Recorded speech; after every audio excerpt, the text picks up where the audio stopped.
বিজ্ঞ আদালত এই শিশুকে 7 দিনের রিমান্ড দিয়েছে, যেটা আইন এটাকে করে না। আর এই ছেলেটা হচ্ছে গোল্ডেন জিপিএ পাওয়া একটা ছেলে, মাত্র ঢাকা কলেজে ভর্তি হয়েছে, একটা মেরিটিয়াস স্টুডেন্ট। কিন্তু এই যে 7 দিন তাকে রিমান্ড দেওয়া হয়েছে, তার এটা শারীরিক এবং মানসিকভাবে তাকে যে হেনস্থা করা হবে, তার এটা শিশু আইনের পরিপন্থী এবং মৌলিক অধিকার ও মানবাধিকারেরও পরিপন্থী। তার জন্ম আমরা আদালতে জমা দিয়েছি। তার বয়স হচ্ছে মাত্র 17 বছর, কিন্তু তাকে আজকে 7 দিনের রিমান্ড নেওয়া হয়েছে। আমরা 4 দিন থেকে প্রতিদিন সকাল থেকে সন্ধ্যা পর্যন্ত এখানে অপেক্ষা করতাম। একবার থানায় যেতাম, থানা বলে আমাদের কাছে নাই, ডিবিতে যেতাম, ডিবি বলে আমাদের কাছে নাই, কিন্তু আজকে জানলাম যে তাকে ডিবি থেকে এখানে নিয়ে আসছে। যেটা হচ্ছে এখানে ওর অ্যাকুইজড হচ্ছে 16 নম্বরে, যার নাম হচ্ছে হাসনাতুল ইসলাম ফায়াজ, একাডেমিক সার্টিফিকেট এবং অ্যাকর্ডিং টু বার্থ সার্টিফিকেট তার বয়স হচ্ছে 17 বছর 3 মাস। হ্যাঁ 17 বছর প্লাস।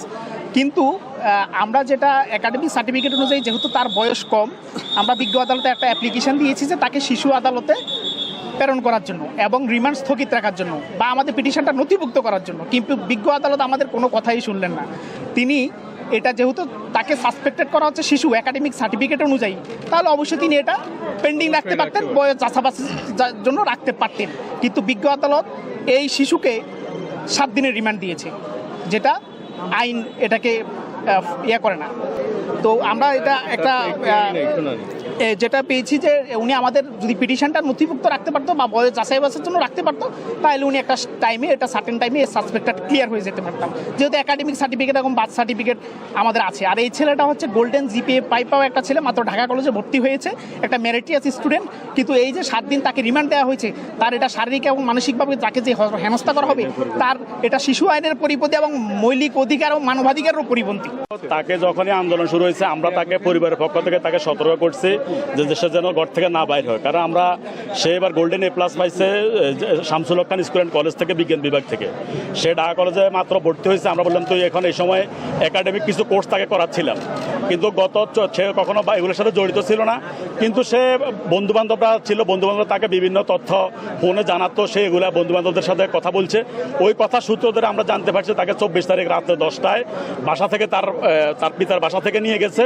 নিয়ে গিয়ে বলছে একটু থানায় গিয়ে একটু কথা বলবে, তার সাথে ওখানে কথা বলছে। কিন্তু আমরা পরবর্তী জানতে পারি যে থানা নিয়ে তাকে তার শারীরিক নির্যাতন করে, তার থেকে যাত্রাবাড়ি থানায় শারীরিক নির্যাতন করে তাকে পুলিশে নিয়ে আসছে। আজকে তার থেকে কথা বললাম।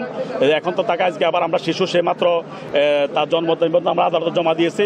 তার বয়স হচ্ছে মাত্র 17 বছর, কিন্তু তাকে আজকে 7 দিনের রিমান্ড নেওয়া হয়েছে।